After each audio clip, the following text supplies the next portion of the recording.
much.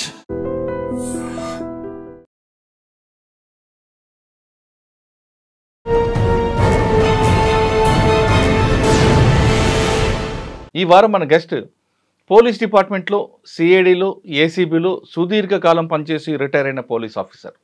పేరు doctor G Srinivas గారు. 1991 batch police officer.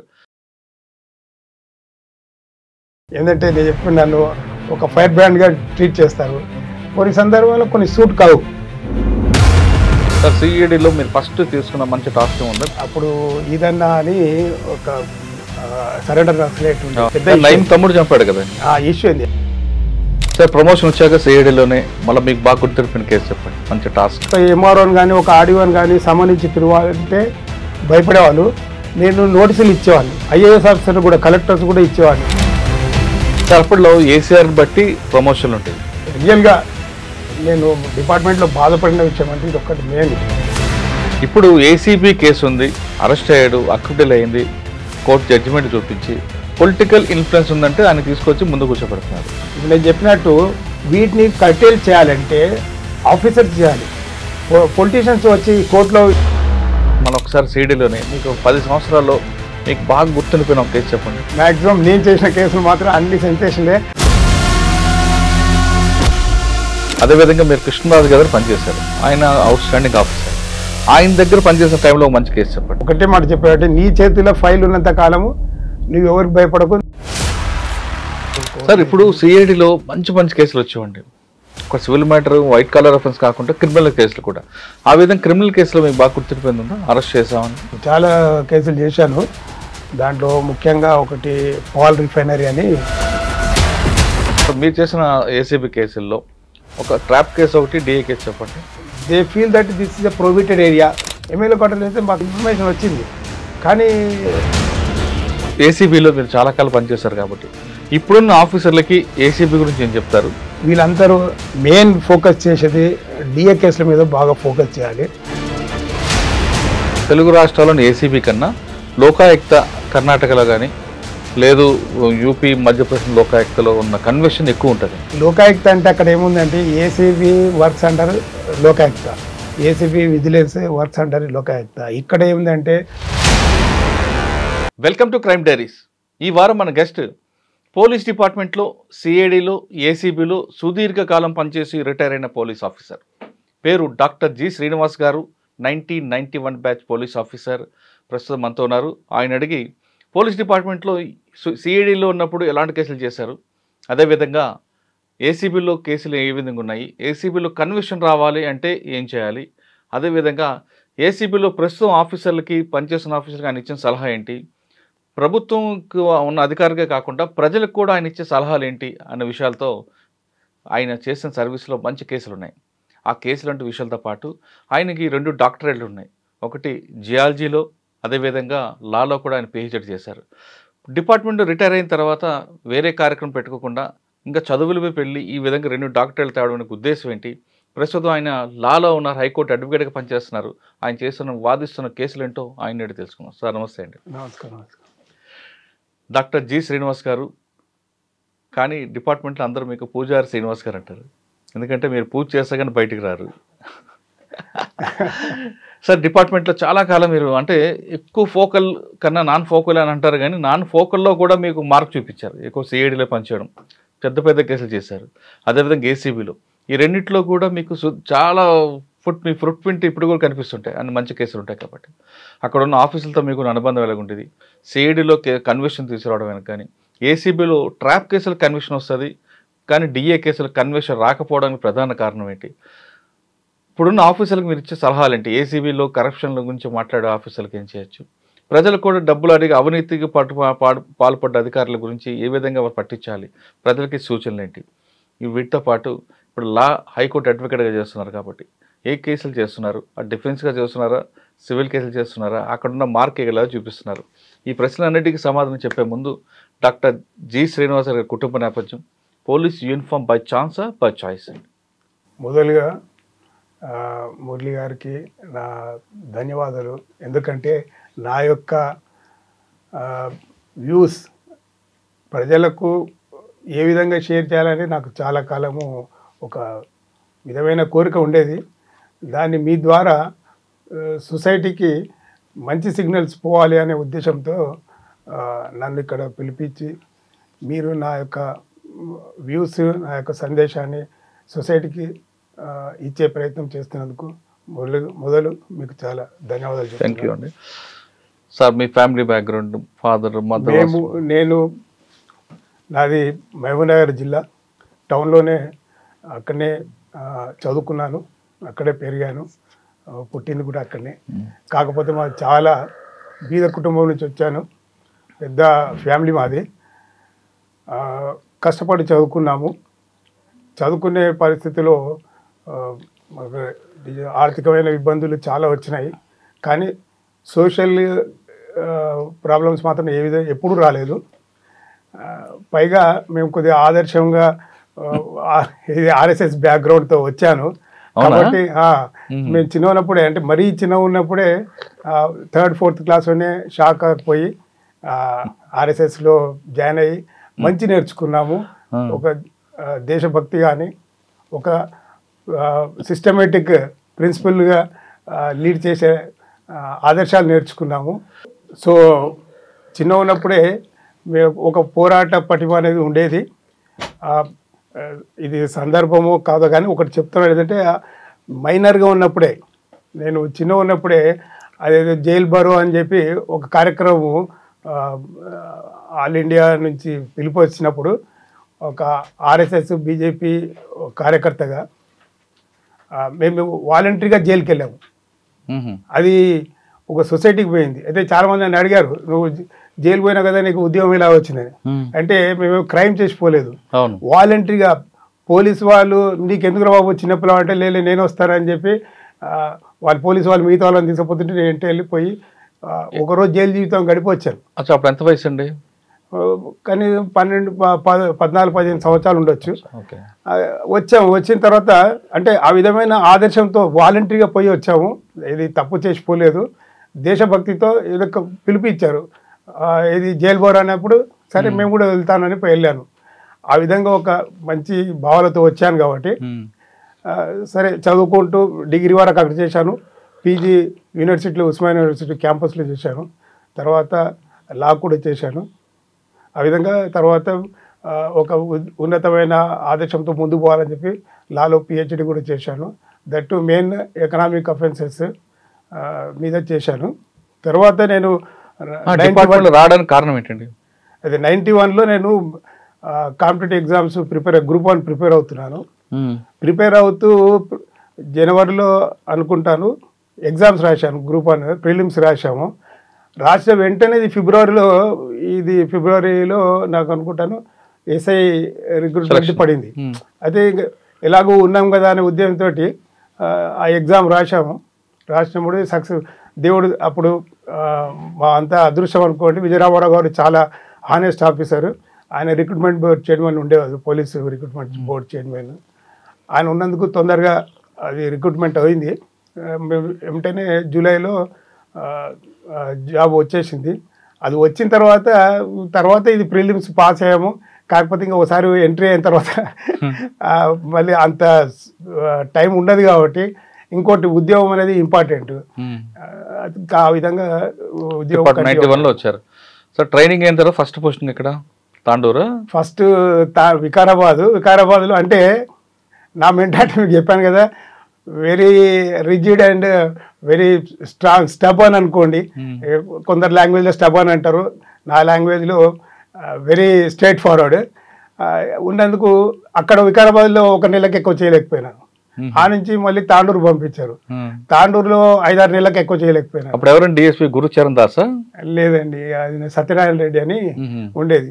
అయితే ఎక్కడ నేను ఓపెన్గా చెప్తున్నాను, ఎక్కడ నేను నాతో అంటే మా డిపార్ట్మెంట్ హైయర్ అథారిటీస్ ఎవరికి వాళ్ళకు నాకు ఎప్పుడు కోఆర్డినేషన్, ముఖ్యంగా లా అండ్ ఆర్డర్ మాత్రం సరిపోలేదు ఎక్కడ. అందుకని లా అండ్ ఆర్డర్లో నేను ఇవ్వడం చాలా కష్టమైంది. నా వెల్విషర్స్ నీకు ఇక్కడ కష్టము, నీ మెంటాలిటీకి లూప్ లైన్లోనే అయితే బాగుంటుంది అన్నారు. అదృష్టవశాత్తు అనుకోకుండా లూప్ లైన్లో సిఐడిలో 97లో వెళ్ళాను. సార్ 91 నుంచి 97 వరకు లా అండ్ ఆర్డర్లో ఉన్నారు మీరు. ఫస్ట్ పోస్టింగ్ వికారాబాద్ తర్వాత తాండూరు. అంటే తాండూరు వెళ్ళగానే మీకు వచ్చిన ఛాలెంజ్ ఏంటంటే అప్పుడు? చాలా మంచి క్వశ్చన్ వేశారు. అక్కడ తాండూరులో మాకు అప్పుడు మేము ఉన్నప్పుడు ఒక సిఐ గారు ఉండేది. అక్కడ మంచి వద్దులేండి, ఆయన చనిపోయాడు పాపం.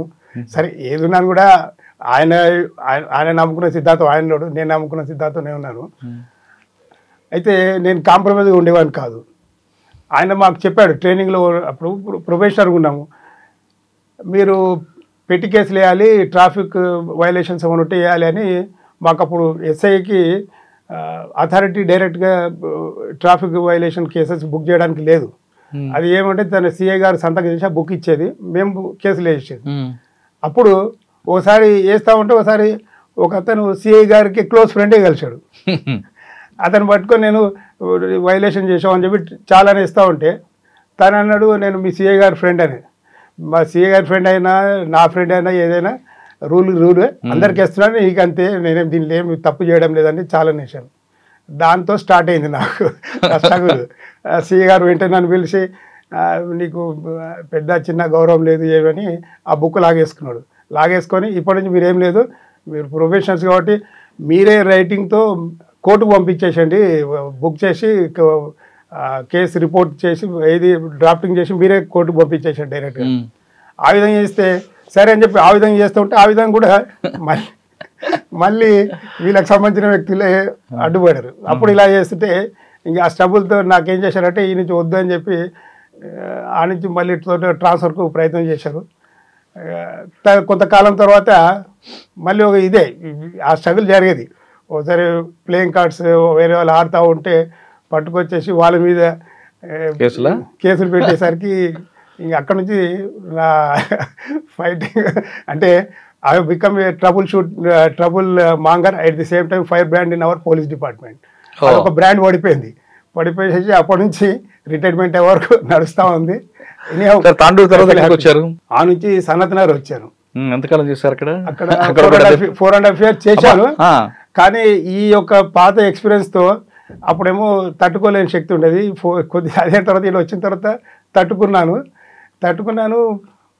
అఫ్ కోర్స్ కొంతమంది ఆఫీసర్లు కొద్దిగా మంచిగా నా వెల్ విషర్స్ వచ్చి అడ్వైజ్ చేసేవారు.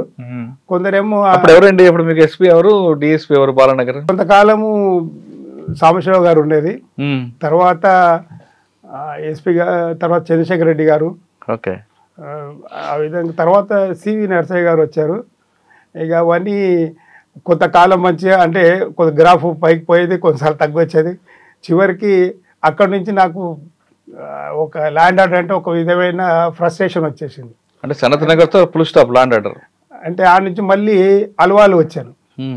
అల్వాల్ వస్తే అల్వాల్లో అప్పుడు ఆ టైంలో ఇది ఉండేది, ఏది ప్రొవిజన్ ఉండేది, డ్రై డేస్ అని ఉండేది. డ్రై డేస్లో కొంతమంది షాప్స్ తెరుస్తుంటే అక్కడ కూడా ఇదేది అదే అక్కడ చాలా ఇదే ఈ విధంగా ప్రతి దగ్గర పోతూ ఉంటే ఒక విధంగా సినిమా టైప్లో ప్రాబ్లమ్స్ ఫేస్ చేశాను. ఇక అక్కడ ఇది ఇంకా అక్కడ పరిస్థితుల్లో నాకు అర్థమైందంటే నేను అడ్జస్ట్ కాలేను లా అండ్ ఆర్డర్లో. నా మెంటాలిటీ సిస్టమ్ నచ్చినప్పుడు సిస్టమ్కి మనం దూరం ఉండేది బెస్ట్ అనే ఉద్దేశంతో అక్కడి నుంచి బయటకు వచ్చేసాను. ఆల్వాల్తో లాస్ట్ ఆల్వాల్ తర్వాత మీ లా అండ్ ఆర్డర్ ముఖం చూడలేదు? లా అండ్ ఆర్డర్ ముఖం అంటే తర్వాత మళ్ళీ అడిషనల్ డీసీపీగా ఇక్కడ సైబరాబాద్ చేశాను. సార్ ఆల్వాల్ వరకు మీరు తాండూరు టు ఆల్వాల్ వయా సనత్ నగర్. సాధారణంగా ప్రతి ఆఫీసర్ కూడా లా అండ్ ఆర్డర్ చేయాలి, ఫోకల్లో ఉండాలి, నాన్ ఫోకల్ కాదు అనుకొని సిస్టమ్ తగ్గట్టు అడ్జస్ట్ అవుతుంటారు. మరి మీరు 5 సంవత్సరాల వరకు అడ్జస్ట్ కాకపోవడం అంటే మీ ముక్కుసూటితనం అనుకోవాలా, లేదు మనకెందుకులే సర్దుబాటు కాలేమనుకుంటూ ఉన్నారనుకోవాలా? కాదు, అటువంటి కాంప్రమైజ్ అనేది నేచరే లేదు. కాంప్రమైజ్ నేచర్ లేదు కాబట్టి ఎగ్జాంపుల్ చెప్తాను. అక్కడ ఏమైందంటే మాకు ఒక డిఎస్పీ గారు ఉండేది. ఇక్కడ ఆల్వాల్ లేదు, సనత్ నగర్లో బాలనగర్ డిఎస్పీ. ఏం చేసేది, ఊరికైనా ఏదో ఒకటి చేయాలి కాబట్టి వచ్చామంటే మీరు రౌడీ షీటర్స్ని వెరిఫై చేస్తలేరు, లేకపోతే ఇక్కడంతా మట్కావి నడుస్తూ ఉన్నాయి, మీరు బుక్ చేస్తలేరు, మీరు యూత్ యంగ్ ఎస్ఐఎస్ అంటే ఇట్లా ఉండాలి, బాగా యాక్టివ్ ఉండాలంటే దానికి తగ్గట్టు మేము రౌడీ షీటర్ను పట్టుకొచ్చేసి వాళ్ళందరినీ మళ్ళీ కౌన్సిలింగ్ చేయడం అవి చేస్తే అది మళ్ళీ కంప్లైంట్ పోయేది. ఆ టైంలో పైనుంచి పొలిటికల్ ప్రెషర్ వచ్చేసరికి మళ్ళీ నువ్వు మరి ఓవర్గా పోతున్నావు అంత అవసరమైన ఆ డ్యూటీ నుంచి నన్ను మనం తప్పించి ఆ సబ్జెక్ట్ వేరే వాళ్ళకి ఇచ్చేది. ఎవరండి అప్పుడు డిఎస్పీ? ఇప్పుడు అందరూ ప్రకాష్ రెడ్డి గారు.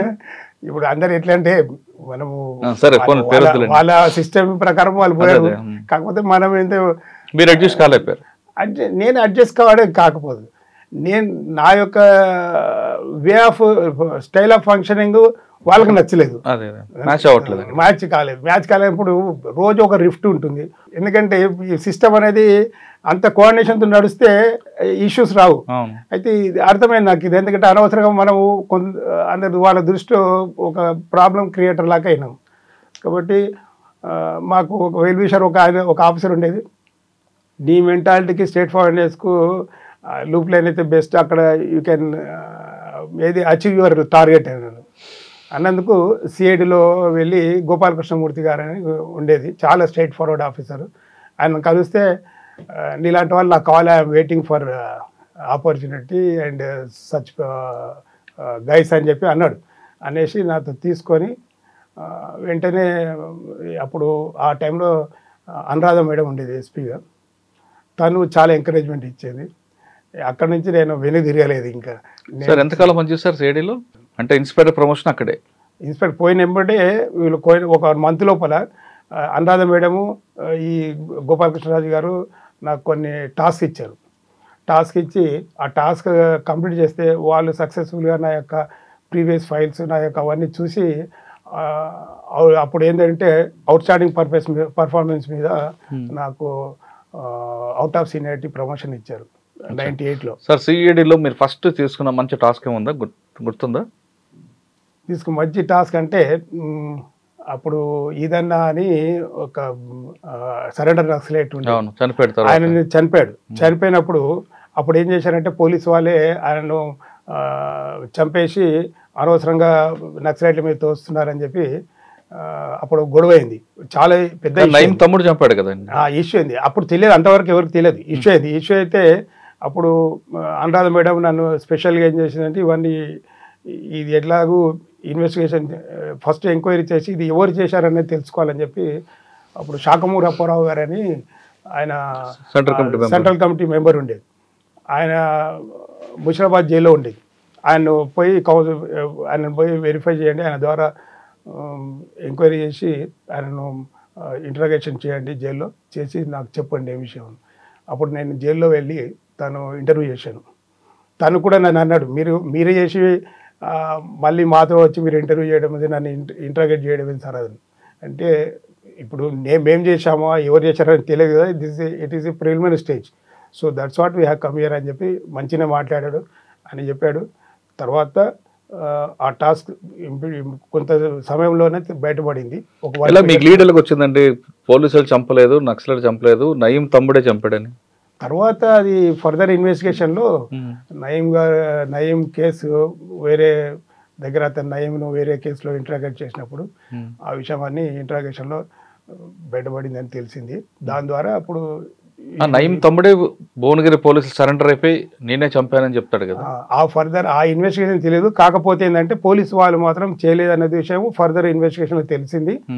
అది ఆ విధంగా ఆ టాస్క్ చేసినందుకు మేడం కూడా చాలా సాటిస్ఫై, దాని గురించి మళ్ళీ అట్లా కొన్ని టాస్క్లు ఇచ్చారు. అవన్నీ చేసిన తర్వాత you are deserve for outstanding you have outstanding performance, you are deserve for further promotion అని చెప్పి నేను అప్పటికే లిస్ట్లో ఉన్నాను కాబట్టి అవుట్ ఆఫ్ సీనియారిటీ ప్రమోషన్ ఇచ్చారు. ఓకే సార్, ప్రమోషన్ వచ్చాక సిఐడిలోనే మళ్ళీ మీకు బాగా గుర్తుపెట్టిన కేసు చెప్పండి, మంచి టాస్క్. నేను చాలా స్టేట్ ఇంట్రెస్ట్ కేసులు చేశాను, మరి హైయర్ ఐఏఎస్ ఐపీఎస్ మీద కూడా చేశాను.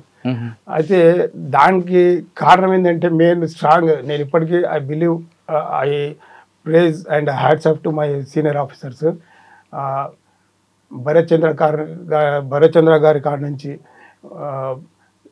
ఎవరు మన గిరీష్ కుమార్ గారు కానీ, రతన్ గారు కానీ, కృష్ణరాజు గారు కానీ, ప్లస్ పివి నాయుడు గారు కానీ, వీళ్ళందరూ వివి నాయుడు, వీళ్ళందరూ ఆఫీసర్లు, భూపతి బాబు గారు అవుట్ రైట్ సపోర్ట్ చేసేవాళ్ళు.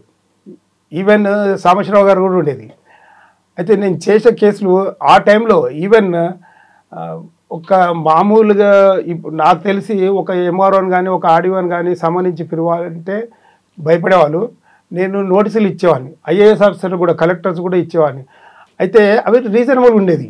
Even my own police officers ఏది spouses they were in IAS cadre పిలిస్తే కూడా కొన్నిసార్లు లిఫ్ట్ వచ్చింది. వాళ్ళు వచ్చి గొడవ చేశారు, ఎట్లా ఇస్తారు ఏంటంటే అంటే మా ఆఫీసర్ సపోర్ట్ చేశారు.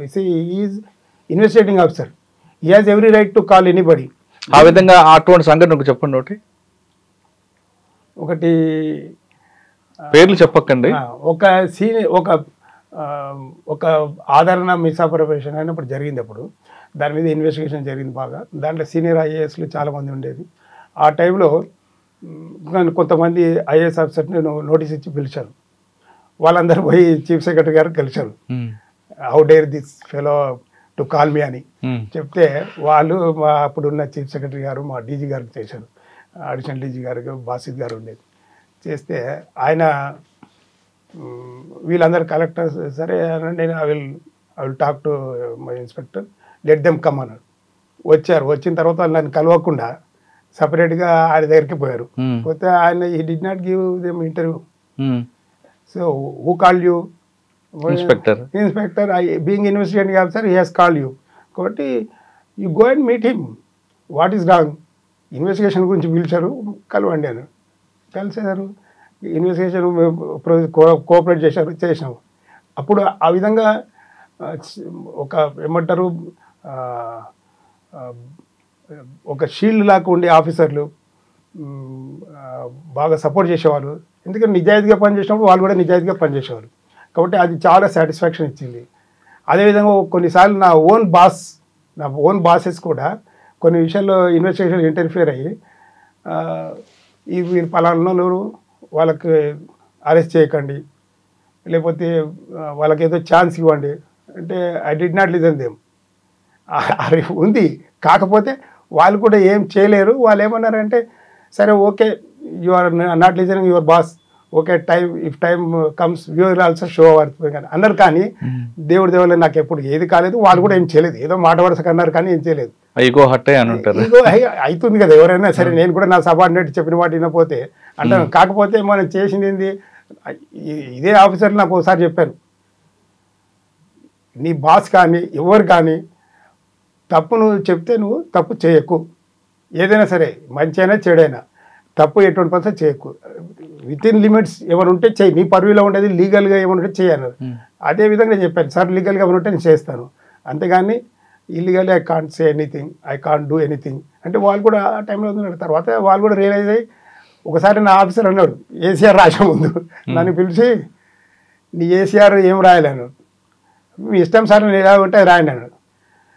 పర్సనల్గా ఆలోచిస్తేనేమో ఒకసారి ఆలోచిస్తే నీ మీద చాలా కోపం వచ్చి నీ ఏసీఆర్ అంతా డ్యామేజ్ చేయాలనిపిస్తుంది. కానీ నిన్ను బతికించేది, నిన్ను ముందుకు జరిపించేది, మనను మా చేయి కూడా ఏమి యాంటీగా పోకుండా చేయడానికి కారణం ఏదంటే ఈ యొక్క హానెస్టీ, సిన్సియారిటీ. కానీ మిగతా విషయాలు మాత్రం you are so stubborn, but we can't do anything, so I'm writing you outstanding అని చెప్పారు. సార్ అప్పట్లో ఏసీఆర్ బట్టి ప్రమోషన్లు ఉండేవి, ఇప్పుడు ఏసీఆర్తో పని ఉంది ఉంటుందా ప్రమోషన్లకి? మీరు చాలా మంచి క్వశ్చన్ వేశారు. దీంట్లో నేను చాలా రియల్గా నేను డిపార్ట్మెంట్లో బాధపడిన విషయం అంటే ఇది ఒక్కటి మెయిన్.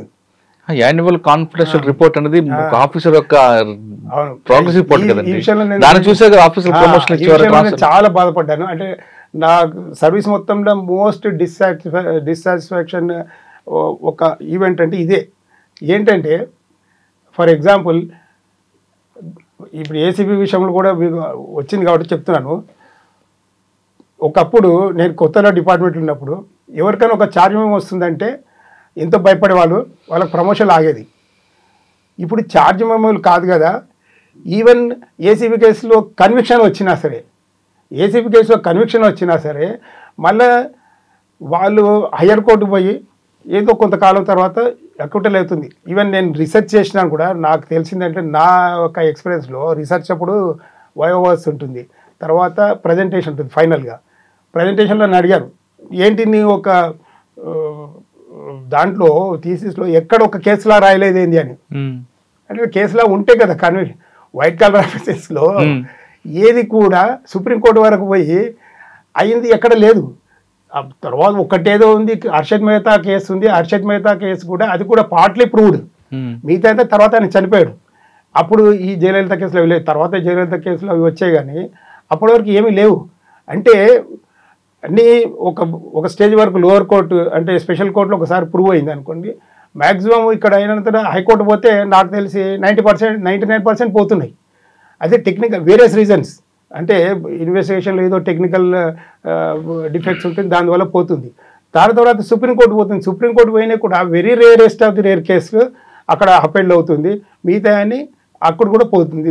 అంటే అక్కడ కూడా అప్పటికే ఆ యొక్క అక్యూజ్ ఆఫీసర్ చనిపోవడం జరుగుతుంది మ్యాక్సిమం. మీరు సుప్రీంకోర్టు వరకు వెళ్ళారు, అక్కడ కాకుండా కింద కోర్టు హైకోర్టు వచ్చేసరికి డిపార్ట్మెంట్ ఎంక్వైరీగా మార్పించుకొని ఆ ఫైల్ క్లోజ్ చేసుకున్న ఆఫీసర్ కూడా ఉన్నారు. అది ఫైల్ క్లోజ్ నేను చెప్తున్నాను. అదే విషయం ఏంటంటే, విచిత్రమైన సంఘటనలు ఏంటంటే, ఒకప్పుడు ఈ కన్విక్షన్ అయినా లేకపోతే కన్విక్షన్ కాకున్నా తర్వాత అక్యూటల్ అయినా సరే ఏమవుతుందంటే, ఇప్పుడు సపోజ్ ఒక ఆఫీసర్ ఉంటాడు, ఒక సీనియర్ ఆఫీసర్ ఒక క్యాడర్లో ఉంటాడు. ఆ క్యాడర్లో ఉన్నప్పుడు అప్పుడు ఏసీబీ కేసు అవుతుంది.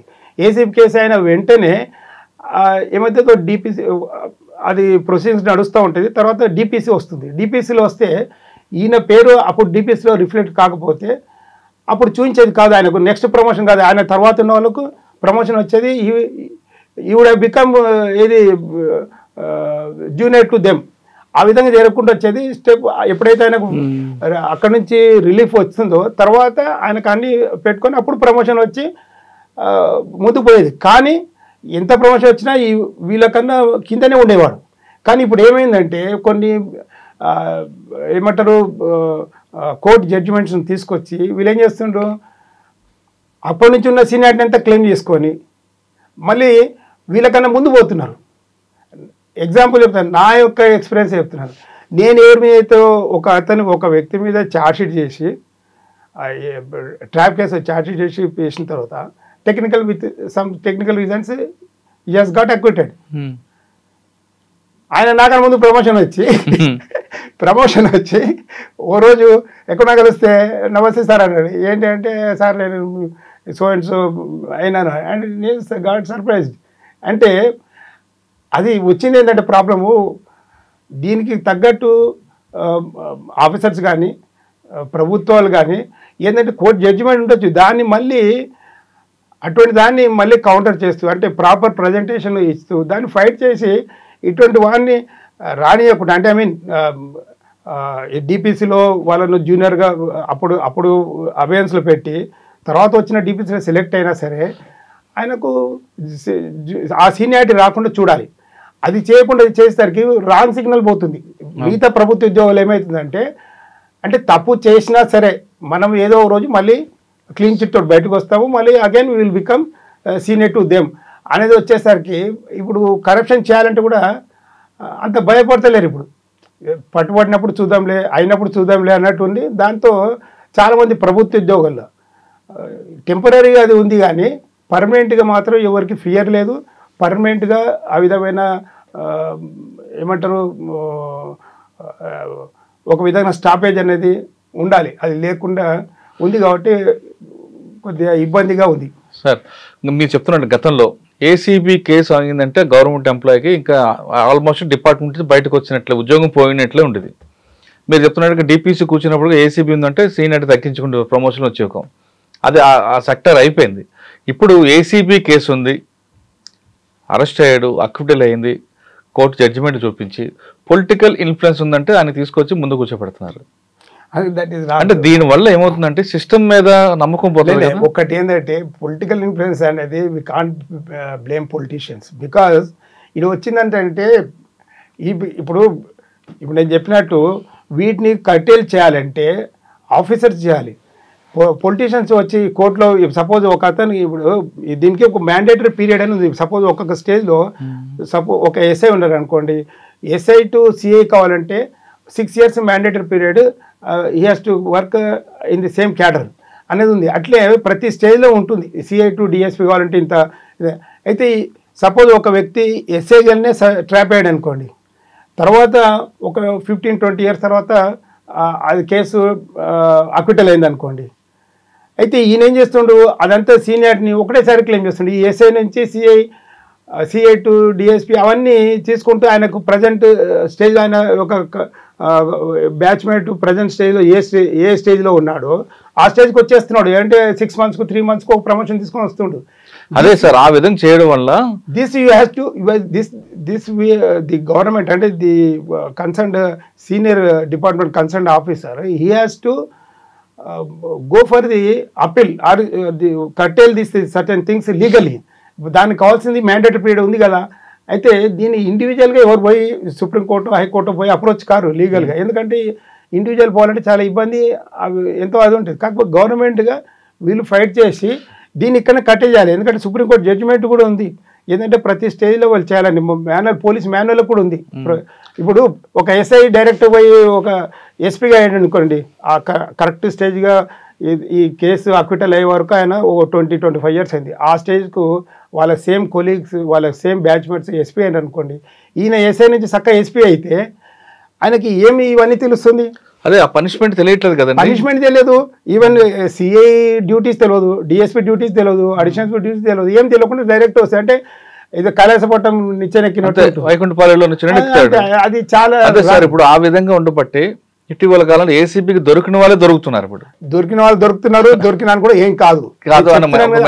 ప్రజల లోపల 2 సార్లు పట్టుబడ్డాను కూడా ఏమైతుంది అండి అంటే, ఏదో కొద్దిగా డబ్బులు ఖర్చు పెట్టుకొని కోర్టుకు పోయి టెక్నికల్, ఇప్పుడు బీయింగ్ అడ్వకేట్ నేను చెప్తాను, టెక్నికల్ ఏదో కొన్ని ల్యాబ్సెస్ ఉంటుంది, ఇన్వెస్టిగేషన్ ల్యాబ్సెస్, దాని ద్వారా డెఫినెట్గా అక్విటల్ అవుతుంది. Very rarest of the rare cases technical issues ఉంటాయండి.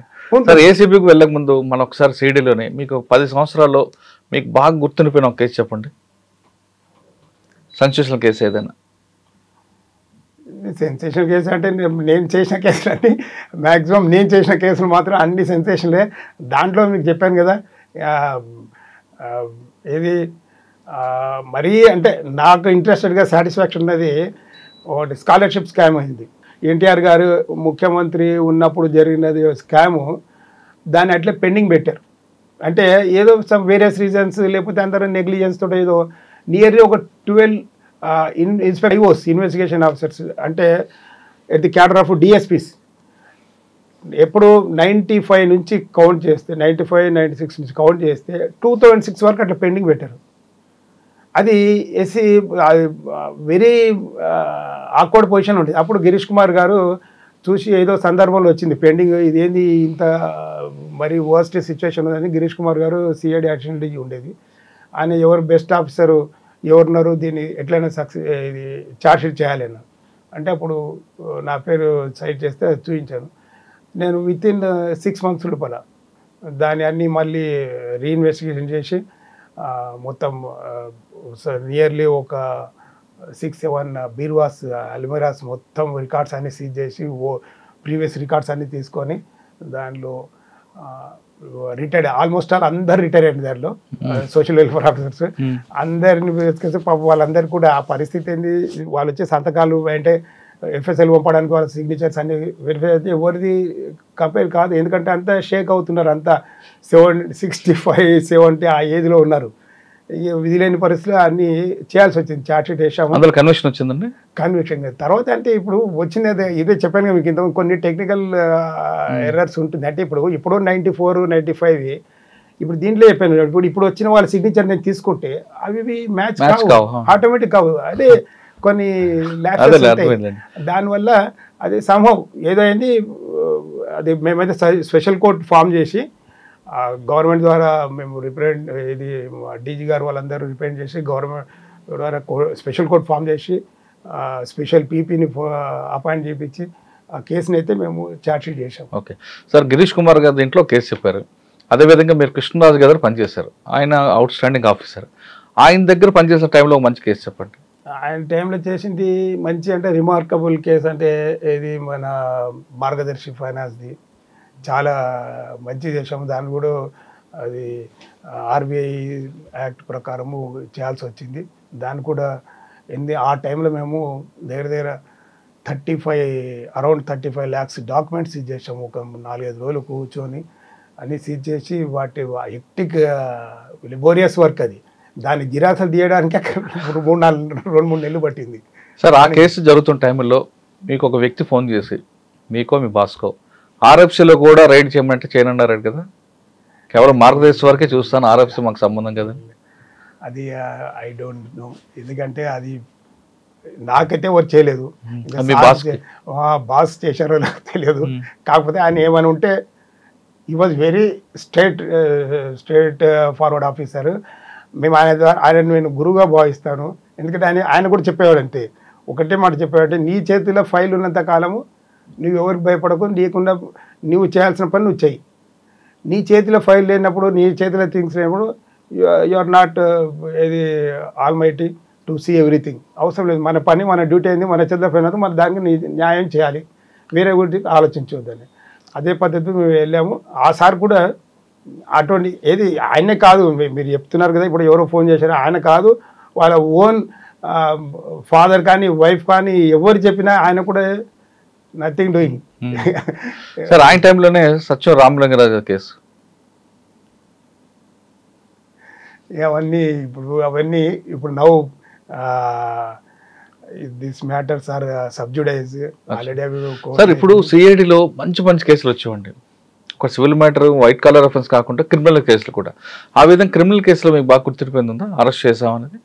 ఎప్పటి నుంచో అబ్స్కాండింగ్ ఉంటాడు, సిఐడికి వెళ్తుంది, సిఐడికి వచ్చాక అరెస్ట్ చేసిన కేసులు చేసాం, చాలా కేసులు చేశాను. దాంట్లో ముఖ్యంగా ఒకటి పాల్ రిఫైనరీ అని ఒకటి, ఈ గ్యాస్ కేసు గ్లోబలైజేషన్ గురించి పివి నరసింహరావు గారు ప్రైమ్ మినిస్టర్ ఉన్నప్పుడు గ్లోబలైజేషన్ గురించి చేశాడు. దాని ద్వారా ఏం చేద్దంటే చాలా మందికి ఈ మనకైతే గ్యాస్ రిఫైనరీ వాటి ఉంది కదా, ఇప్పుడు మనం ఎల్పిజి గ్యాస్ ఆ టైప్లో పాల్ గ్యాస్ అని ఒకటి ప్రైవేట్ వాళ్ళు పెట్టుకొని దాంట్లో అందరు డీలర్స్ అపాయింట్ చేశాడు స్టేట్ వైడ్ మొత్తము, కంబైన్డ్ స్టేట్లో చేసి some nearly 9 crores rupees collect చేశాడు. చేసి one fine morning he has jumped from this thing. అప్పుడు ఎంతమంది విక్టిమైజ్ అయ్యారు చాలామంది, ఎందుకంటే ప్రతి జిల్లాకు ప్రతి పెద్ద తాలూకాకు ఒక డీలర్ ఉండేది. ఆ టైంలో వాళ్ళు ఒకరొకరు 3 to 5 lakhs ఇన్వెస్ట్ చేసి ఇచ్చారు. ఇవన్నీ లాస్ అయింది. దాంట్లో చాలా ఏమంటారు ఇన్డెప్త్ ఇన్వెస్టిగేషన్ చేశాను. నేను ఆల్ ఓవర్ ఇండియా తిరిగాను. నాకు తెలిసి పెద్ద పోర్టు కూడా తిరిగాను, ఏది పారదీప్ పోర్టు కానీ ఈ కాకినాడ పోర్ట్ దొరికాడు. దాంట్లో కొంతమంది పోతే నేను ఈవెన్ కొంతమంది అబ్స్కాండింగ్ అయితే ఒకటే రోజు మొత్తం బాంబే ఇంకో వేరే స్టేట్స్ తిరిగి 9 NBWs ఉంటే ఒకటే రోజు జస్ట్ మాకు సిఐడిలో తక్కువ స్టాఫ్ ఉండేది, ఒక ఎస్ఐ ఒక హెడ్ కానిస్టేబుల్ మేము నలుగురు పోయి 9 NBWs ఎగ్జిక్యూట్ చేసాం. అప్పుడు ఈష్ కుమార్ గారు అని ఐజీ గారు ఉండేది. He was also very honest officer. అప్పట్లో విచిత్రం ఏంటంటే సిఐడిలో వచ్చే ఆఫీసర్లంతా very honest very strict officers ఉండేది అప్పుడు. అది మేము వాళ్ళ కింద పనిచేస్తుంటే మాకు చాలా జాలీగా అనిపించేది. ఏ రోజు కూడా ఇది ట్రబుల్గా ఫీల్ కాలేదు, చాలా సంతోషంగా. ఈవెన్ తెలుగు కేసు అప్పుడు కూడా మేమే అప్పుడు తెలుగు కేసు ఫస్ట్ బయటపడింది బెంగళూరులో. బెంగళూరులో విశాఖపట్నం అండి లేదు, బెంగళూరులో వాళ్ళు చేశారు, అక్కడ మహారాష్ట్ర చేశారు, తర్వాత బెంగళూరు నేను మా ఎస్పీ గారు ఉండేది అప్పుడు విఆర్కే మోహన్ గారు. మేము పోయి అట్లా సిట్ ఎట్లా ఫామ్ చేయాలనేది కూడా అప్పుడు మనకు తెలియదు. మేము అక్కడ పోయి స్టడీ చేసి సిట్ ఏ విధంగా ఫామ్ చేయాలన్నది లీగల్గా తీసుకొచ్చి మేము ఇక్కడ పంపించి సిట్ ఫామ్ చేసినప్పుడు అప్పుడు సిట్ మెయిన్ హెడ్గా కృష్ణరాజు గారు ఉన్నారు. అది కూడా సక్సెస్ఫుల్గా చేసాము. అది కాకుండా ఇంకో కేసు ఉందండి, ఇంక చాలా ఉన్నాయి, ఒకటేని కాదు. కృషి వెంకటేశ్వరరావు, అది కృషి bank, that was the first case యాక్చువల్గా మన స్టేట్ కేసులో ఉన్నప్పుడు సివి ఆనంద్ గారు అందరూ మలేషియాలో తీసుకొచ్చారు కదా. అది సివి ఆనంద్ గారు ఎంటర్ అయింది తర్వాత. ఫస్ట్ ఇది కృషి బ్యాంక్ అయింది ఫస్ట్ 2000 అనుకుంటా, 2001లో. ఆ ప్రాంతంలో అప్పుడు లేరు, 2002లో చార్మినార్ బ్యాంక్. ఫస్ట్ కృషి బ్యాంక్ అనేది మన స్టేట్ లో అయింది. సెన్సేషనల్. ఆ టైంలో 30 crores ఫ్రాడ్ అంటే మామూలు మాట కాదు. అప్పుడు ఫస్ట్ ఆఫ్ ఇట్స్ కైండ్, ఇంతవరకు ఎప్పుడు కాలేదు. దాని I played very pivotal role in that. అది మెయిన్. అప్పుడు దేశం నుంచి పాడిపోయారు కదండి, అప్పుడు వెళ్ళిపోయాడు ఆయన, కొసరాజు వెంకటేశ్వరరావు గారు. అప్పుడు ఇక్కడ నుంచి అబ్స్కాండ్ అయిపోయి వెళ్ళిపోయిన తర్వాత ఒక 3-4 ఇయర్స్ తర్వాత అతను ఏది బ్యాంకాక్లో అని తెలిసింది. అప్పటికే మేమంతా ఇవన్నీ ప్రాసెస్ చేసినాం, రెడ్ కార్నర్ నోటీస్ ఇవన్నీ ప్రాసెస్ చేసినాము. చేసిన తర్వాత 2004లో ఇక్కడ నుంచి ఒక టీం పోవాలని చెప్పి కాన్స్టిట్యూట్ చేశారు. అప్పుడు సివి ఆనంద్ గారు అప్పుడు డిఐజీ సిఐడిలో ఉండేది. సో ఆ సారు వాళ్ళ లీడర్షిప్లో పోవాలని పెట్టింది. తర్వాత ఒక బ్యాంకాక్ వెళ్ళి వాడు తీసుకొని రావడం జరిగింది, ఎక్స్ట్రాడిషన్. అప్పుడు అది కరెక్టే. కాకపోతే ఏంటంటే అది that is the after filing charge sheet, అదే ఫైనల్ స్టేజ్. అదేంటంటే ఏమంటారు, ఆక్షన్ జరిగింది, లీగల్ ఆక్షన్ జరిగి అవన్నీ అయిన తర్వాత అప్పుడు ఆ స్టేజ్ అది దట్ వాజ్ ది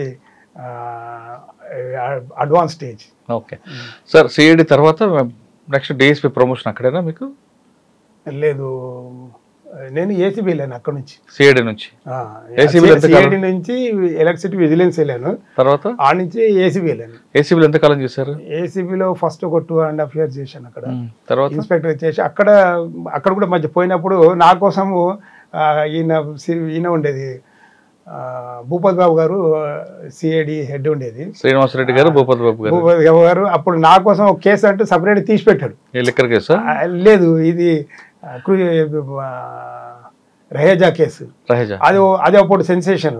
అయితే నేను కొత్త వెళ్ళినప్పుడు అందరూ అదే అన్నారు, శ్రీనివాస్ అంటే ఎవరు అనుకో మీరా అంటే ఏంటంటే ఎందుకు అని నేను అడిగాను. అడిగితే సార్ మీకోసం సపరేట్ ఒక కేసు పెట్టాడు, is coming look after that case అన్నాడు. ఏందని చూస్తే ఇది రహేజా కేసు, అప్పుడు చాలా పెద్ద కేసు అది. దాన్ని నేను 6 months లోపల దాన్ని ఫైనలైజ్ చేశాను. దాంట్లో సీనియర్ ఐఏఎస్ ఆఫీసర్లు వాళ్ళు ఉండేది. అయినా అది కూడా ఒకటి వెరీ సాటిస్ఫాక్టరీ కేసు. దాంట్లో కూడా ఈవెన్ ఫారిన్ కంట్రీస్ నుంచి ఈ సాఫ్ట్వేర్ హెడ్స్ను పిలిపించిన ఏ రోజు కూడా ఇంటర్ఫిరెన్స్ ఉండేది కాదు. వచ్చేది నేను ఇన్ని కేసులు చెప్తాను కదా, ఎప్పుడు గవర్నమెంట్ మీరు అన్నారు కదా పొలిటికల్ అంటే నేను పొలిటీషియన్స్ నేను I'm at any stage I'm not having any sort of grievance or ఇది సో. ఎందుకంటే నాకైతే ఎప్పుడు ఏ పొలిటీషియన్ నుంచి ఎప్పుడు ఇది రాలేదు. ఇన్ని కేసులు చేసిన ఆఫీసర్స్ సపోర్ట్ చేశారు, ఏ రోజు కూడా మాకు ఇంట్రెస్ట్ రాలేదు, అది చేయొద్దు అని అనలేదు. ఎవరో ఒకరిద్దరు అంటే కూడా పట్టించుకోలేదు, చేయకుండా మళ్ళీ మా ఆఫీసర్స్ సపోర్ట్ చేసేవారు. సర్లే వాళ్ళు చెప్తారు నీ పని చేయాలి. ఓకే, తర్వాత ఏసీబీలో ఎంతకాలం చేశారండి? ఫస్ట్ టర్మ్ 2.5 years చేశాను. తర్వాత మళ్ళీ సిటీ ప్రమోషన్ వచ్చిన తర్వాత సిటీ ఎస్బీలో వచ్చాను. అక్కడ కూడా మన సెన్సేషనల్గా చేసాం, సిసిఎస్ మొత్తం క్లీనప్ చేసాం. సిసిఎస్లో చాలా కరప్షన్ ఉండేది అప్పుడు. ఉంటే మహేందర్ రెడ్డి సార్ అప్పుడు మా కమిషనర్ ఉండేది కొత్తగా, సార్ 14లో, నేను 14లో అప్పుడు ప్రమోషన్ పోయినాము. సార్ దీన్ని క్లీనప్ చేయాలి మొత్తం అని చెప్పారు. అప్పుడు అక్కడ కూడా ఏ విధమైన మిస్చీఫ్ జరుగుతుంటే అవన్నీ ఎంక్వైరీలు చేసి వాటిపై ఎంక్వైరీలు చేసి వాళ్ళు చాలామంది సస్పెండ్ కూడా చేసిన తర్వాత సెట్ అయింది. మా ఎస్బీని కూడా అంత కరప్షన్ చాలా ఉండేది అప్పుడు, దాన్ని కూడా కరప్షన్ ఫ్రీ చేసాం చాలా మటుకు. అది సాటిస్ఫాక్షన్ ఉంది. అక్కడ కూడా పెద్ద వాళ్ళ మీద ఎంక్వైరీలు చేశాము. సో ఆ నుంచి మళ్ళీ చారు సిన్హా మేడం డైరెక్టర్గా ఉండేది ఏసీబీలో. తను మేడం చెప్పారు, you are not fit person to work there, నువ్వు ఇక్కడైతే ఉండాల్సినోడు అక్కడ ఎందుకున్నావు ఇక్కడ రా అని చెప్పేసి she made efforts and called me to ACB again. DSP ACB ఎంతకాలం చేశారండి? ఏసీబీలో మళ్ళీ అగైన్ 8 to 9 years చేశాను. అబ్బో సార్, 9 yearsలో మీకు బాగా గుర్తుపోయిన ఒక ట్రాప్ కేసు, ఒక డిఏ కేసు చెప్పండి. ఒకటి సర్ప్రైజ్ చెకప్. నేను ఫ్రాంక్గా చెప్పాలంటే I'm against for trap cases. Because అంటే ట్రాప్ కేసులు డెఫినెట్గా ఒక కంప్లైంట్ కాల్ చేస్తే మనం పోయి చేసేది, నథింగ్ ఈజ్ గ్రేట్నెస్ దేర్. అది ఎవరైనా చేస్తారు. ఈవెన్ నా ప్లేస్లో మీరున్నా ఆ పని చేయాలి. అందులోనే కన్విక్షన్ వస్తుంది కదా. కన్విక్షన్ వచ్చేది ఇంపార్టెంట్ కాదు కదా. మనకు కావాల్సింది అంటే, నా ఉద్దేశం ఏంటంటే పబ్లిక్ మంచి సిగ్నల్, ఏది సొసైటీలో కరెక్ట్ సిగ్నల్ పంపాలి. కరప్షన్ అనేది we cannot eradicate corruption, we can prevent the corruption, we can curtail the corruption. అందుకనే దాన్ని ప్రివెన్షన్ ఆఫ్ కరప్షన్ యాక్ట్ అంటారు కానీ not eradication of PC act. PC act అంటే ప్రివెన్షన్ ఆఫ్ కరప్షన్ అంటే కొంతవరకు మనం ప్రివెంట్ చేయగలుగుతాం ఒక తప్పు చేసేవాడిని చేయకుండా చూస్తుంది. కాబట్టి నువ్వు చేయాలంటే ఏం చేయాలి ఫస్ట్ అంటే నా వ్యూ చెప్తున్నాను. అఫ్ కోర్స్ అది ఉండొచ్చు సిస్టంలో, నేను I don't find fault any system or thing. So నా వ్యూ మీరు అడుగుతున్నారని చెప్తున్నాను. సపోజ్ ఒక డిస్ట్రిక్ట్ హెడ్ ఉన్నారనుకోండి, ఎవరన్నా ఏదో డిపార్ట్మెంట్ డిస్ట్రిక్ట్ హెడ్, హెడ్ను మనము ప్రాపర్గా డీల్ చేస్తాం అనుకోండి. అది ఏమైనా కరప్షన్ నడుస్తుంది, హెడ్ కరప్షన్ చేస్తున్నాడు, ఆ కరప్షన్ అనేది ఎట్లుంటుంది, అండర్ టేబుల్ డీలింగ్స్ ఉంటుంది, డైరెక్ట్గా తీసుకోడు. ఒక హెడ్ ఆఫ్ ది డిపార్ట్మెంట్ అయ్యారు సపోజ్ ఒక అగ్రికల్చర్ ఆఫీసర్ ఉంటాడు అని తనకు డైరెక్ట్ ఎందుకు తీసుకుంటాడు, అంత డైరెక్ట్ పబ్లిక్ రిలేషన్షిప్ ఉండదు, కింది వాళ్ళతో ఉంటుంది. అయితే కింది వాళ్ళ ద్వారా కరప్షన్ చేపిస్తుంటాడు. చేసుకొని అఫ్ కోర్స్ ఇది ఉంటుంది, ఏదైనా ఏదో గవర్నమెంట్ ఫండ్స్ ఉంటాయి, ఫండ్స్లో కూడా మిస్అప్రోప్రియేషన్ జరుగుతుంది. అటువంటి మనం ఏం చేయాలి, దాన్ని డిస్ప్రపోర్షన్ అసెట్ కేసులు చూడాలి, ఇల్లీగల్ అసెట్స్ ఏమైనా ఉన్నాయా చూసి అటువంటి వారిని మనం కంట్రోల్ చేసినాం అనుకోండి, ట్రాప్ ఇది డిఏ కేసు చేసినాం అనుకోండి, ఆటోమేటిక్గా ఆయన కింద వాళ్ళంతా సెట్ అవుతారు. మా బాస్నే చేసినప్పుడు మాకేంది మమ్మల్ని లెక్క చేస్తారా అన్నట్టు. కానీ అది ఇచ్చిపెట్టి మనం చిన్న క్లర్కో లేకపోతే అవుట్ సోర్సింగ్ ఎంప్లాయీను పట్టుకున్నాం అనుకోండి, it will not give proper result. Even of course అంత పూర్తి కాకుండా ఎఫెక్టెడ్ పార్టీకి విక్టిమ్కు సాటిస్ఫై చేయవచ్చు. మనం పబ్లిక్ లోపల కొంతమందికి ఏదో ఫియర్ ఆఫ్ కాంప్లెక్షన్ క్రియేట్ చేయొచ్చు, కానీ ఒకటి ది సేమ్ టైం మనకు క్రిటిసిజం కూడా వస్తుంది, చిన్న చిన్న వాళ్ళని పట్టుకుంటారు, పెద్దవాళ్ళని వదిలేస్తున్నారు. అంటే మీరు ఏసీబీలో fish corruption, goat corruption, buffalo corruption 3 ఉంటాయి. ఫిష్ కరప్షన్ని వద్దు అంటారు మీరు? వద్దని అనదు, కాకపోతే మనము ఏదైతే దాన్ని ఎంతైతే గ్రేవ్ నేచర్ చూస్తున్నామో చూడాల్సిందని అంత గ్రేవ్ నేచర్ చూస్తలేము. అది ఇప్పుడు ఎట్ ది సేమ్ టైం మనం వదలమని అంటలేను నేను. వాడిని ఎలాగైతే తప్పు చేసిన వాడు ఎవడైనా సరే, చిన్న తప్పు చేసినా, ఇప్పుడు ₹1 తీసుకున్న దొంగనే, ₹1,00,000 తీసుకున్న దొంగనే, ₹1,00,00,000 తీసుకున్న వీటికన్నా వాళ్ళకి ఎక్కువ ప్రయారిటీ. కాకపోతే నేనది ఫోకస్ ఎక్కువ. ఇప్పుడు చూడు, మాకు ఏసీబీలో ఉండే రిసోర్సెస్ తక్కువ, దాన్ని ఆ రిసోర్సెస్ను చిన్న వాటికి వేస్ట్ చేయొద్దు.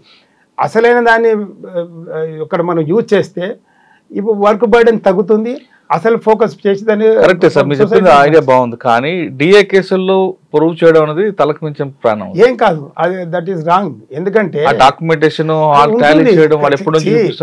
చేయాలి, అదే కదా, that is what for we're being paid. ఇప్పుడు మనకేందంటే ఈజీ అయిందో అది చూసుకుంటున్నాం, అది తప్పు.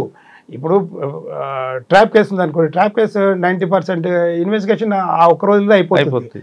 అట్లని చెప్పి అది ఈజీగా చేసేసుకుందాము. అదే ఇప్పుడు అయితే నువ్వు చేసినా చేయకుండా ఆడియో వీడియో రికార్డింగ్స్ అవి ఉంటుంది, మీడియాటర్స్ చెప్తారు, అది దట్ ఈస్ నాట్ గ్రేట్. ఇప్పుడు మీకు ఇదే కేసు డిఏ కేసునే ప్రూవ్ చేయాలి, అప్పుడే మనకున్న ఒక స్ట్రెంగ్త్ బయటపడుతుంది. At the same time right signals పోతుంది సొసైటీలో.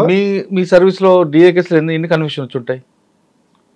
అవి ఇంకా ట్రయల్కి రాలేదు. నేను చేసినాను కానీ అవి ఇంకా ట్రయల్ రాలేదు. ఎందుకంటే ఒక కేసు ట్రయల్ రావాలంటే మినిమం ఇప్పుడున్న స్టేజ్ లోపల కనీసం ఒక 10 years పడుతుంది.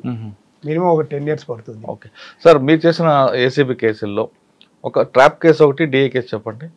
ఈ తరహా కూడా చేస్తారా అన్న ట్రాప్ కేసు కూడా కొంతమంది రకరకాలు చేస్తుంటారు, మీకు తెలుసు.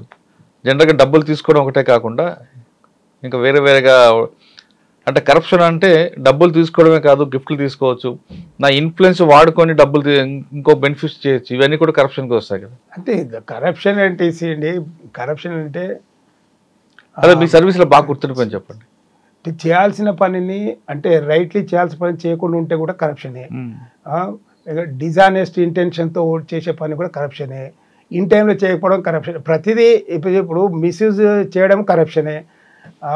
ఈవెన్ ఏమంటారు, మీరు వేరే వాళ్ళకు మీరు చేయాల్సిన పని చేయకుండా వేరే వాళ్ళతోటి తప్పుగా చేయించేది కూడా కరప్షనే.